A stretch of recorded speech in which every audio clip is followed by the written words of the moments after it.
I can't lie. The thought of me performing anything about my relationship with Islam makes me a little nervous. More nervous than the first time that I realized that that really good, dark, smoked meat that the lady at medieval times served me when I was 8 was actually pork ribs. I was 8 and I thought I was going to hell. I mean, I definitely have a relationship with Islam. Both of my parents are Muslim. My immediate community back home is Muslim. I know like 6 Hamzas and 4 Aishas. I mean, I have the Muslim card. However, my relationship is complicated by the fact that I never really had a personal connection to the faith. This may be due to the fact that my parents didn't really force us to pray until about middle school. None of my immediate family relatives in the country were Muslim, or that I only really had to be Muslim when I was home.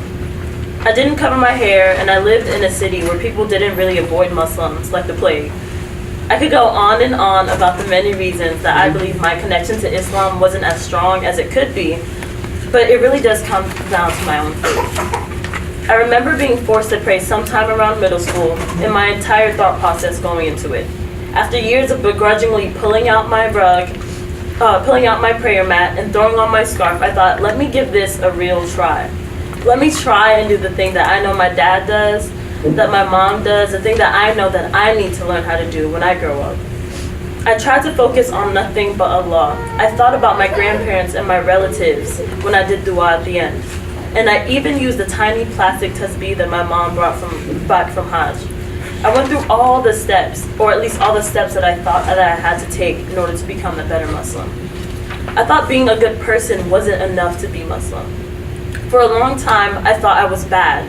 Not because I actually did anything especially horrible, but because I didn't have the same connection to Islam that my parents or the rest of my family did. I couldn't really understand what I had done to deserve the guilt and shame of not feeling Muslim enough. I thought maybe there was something wrong with me, that I was born in the wrong family. Surely, Allah wouldn't put me in a family that expected the impossible out of me. I looked to my Muslim friends and family that I did have and yearned for what Islam did for them. I saw the beautiful community and the valuable teachings that Islam gave them. Even when I didn't feel it myself, I wanted to be a part of something bigger, a community held together by traditions and morals that I thought were beautiful. There will always be a part of me that is Muslim, and I'll never forget where I come from. Despite my difficulties, I still credit who I am to my faith growing up and the values instilled in me from my parents through that faith. And for me, being Muslim means paying respect to my family and friends and heritage, and I can never forget that.